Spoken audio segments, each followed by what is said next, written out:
નમસ્કાર દર્શક મિત્રો, મિરર ઓફ ધી વર્લ્ડમાં આપ સૌનું હાર્દિક સ્વાગત છે। શહેરના મકરપુરા જેડીસી ખાતે આવેલી ચોકસી લેબોરેટરીમાં એક કર્મચારીનું મોત થતાં પરિવારજનો દ્વારા માંજલપુર પોલીસ સ્ટેશનમાં હોબાળો મચાવ્યો।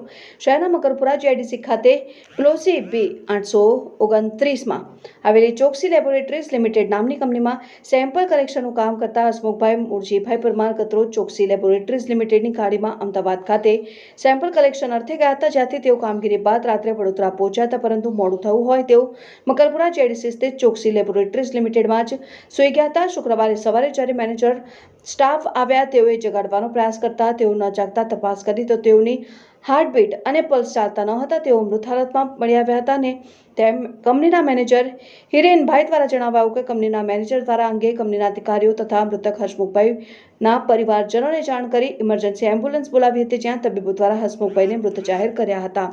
આ બનાવને લીધે મૃતકોના પરિવારજનો સગાઉ દોડી આવ્યા હતા અને સમગ્ર મામલે માંજલપુર પોલીસ સ્ટેશનમાં હોબાળો મચાવ્યો હતો અને મૃતદેહનો સ્વીકાર કરવાની ના પાડી હતી। બીજી તરફ ચોકસી લેબોરેટરીઝ લીમડાના મેનેજર દ્વારા મૃતકના પોસ્ટમોર્ટમ બાદ સાચું કારણ જાણી શકાશે તેમ જણાવી મૃતકના પીએફ, ગ્રેચ્યુટી સહિતના નીકળતા લાભો પરિવારને આપવા તથા ઉપરાંત કંપની તરફથી પણ વળતર ચૂકવવા બાહેધરી આપવામાં આવી હતી અને જો મૃતકના પરિવારમાંથી કોઈ નોકરી કરવા ઈચ્છતો હોય તો તેઓને નોકરી માટે પણ ઓફર કરવાની વાત કરી હતી, પરંતુ બીજી તરફ મૃતકના પરિવારજનો દ્વારા મૃતકના નીકળતા હિસાબ લાભો ઉપરાંત વધુ રકમની માંગ કરાઈ હોવાનું જાણવા મળ્યું છે। હાલ મૃતકના પોસ્ટમોર્ટમ બાદ જ સમગ્ર હકીકત જાણવા મળે તેવી શક્યતા છે।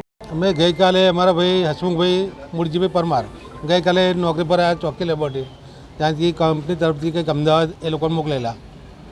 ત્યાર પછી રાત્રે કંઈક મોડા 12 વાગ્યા કે 1 વાગ્યા પછી આવીને કંઈક સૂઈ ગયા અહીંયા। ત્યાર પછી કંઈક સવારે કંઈક એ લોકોએ જગાડ્યા કે જાગ્યા નહીં, એ કંપનીમાં ઓફ થઈ ગયા છે।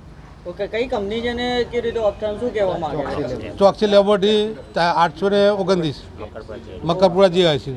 ઓકે, શું અધિકારી અધિકારી તો એમ કહે છે કે આવીને સૂઈ ગયા, પછી સવારે ઉઠ્યા નથી। ઓકે, એમને અમદાવાદ કયા કારણસર મોકલે શું હતું? એટલે એમને કંઈક રિપોર્ટ લઈને મોકલે છે કંપનીના કામે।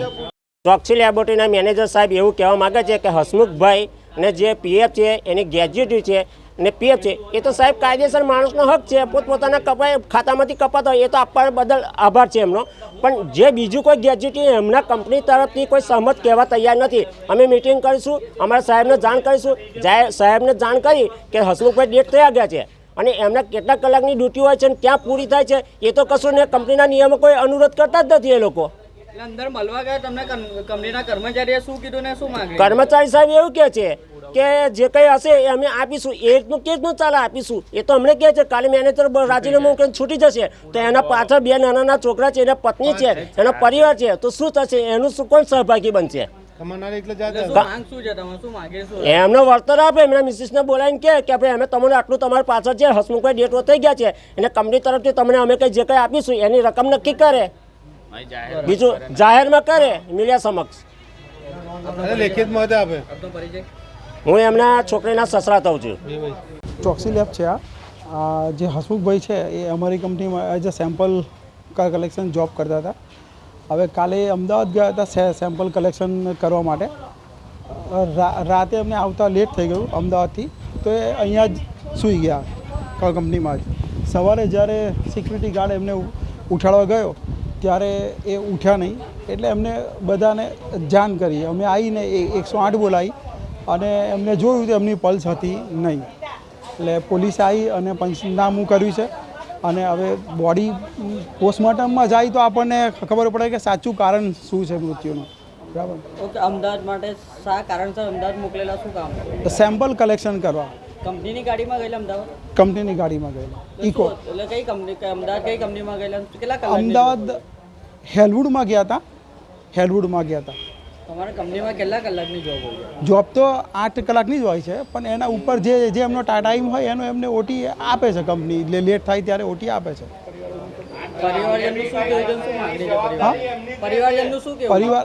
પરિવાર તો 50 લાખ માગે છે, પણ કંપની એમના જે હક છે એના ઉપર જે બી કંપનીથી બનશે, જે બી ફંડ થશે એ કંપની આપવા માટે તૈયાર છે। ઇવન તો એમના પરિવારને બી કોઈકને જોબ જો કરવી હોય, એમની છોકરી, એમનો છોકરો, એમના વાઈફ, તો એમને જોબ આપવા માટે અમે તૈયાર છે।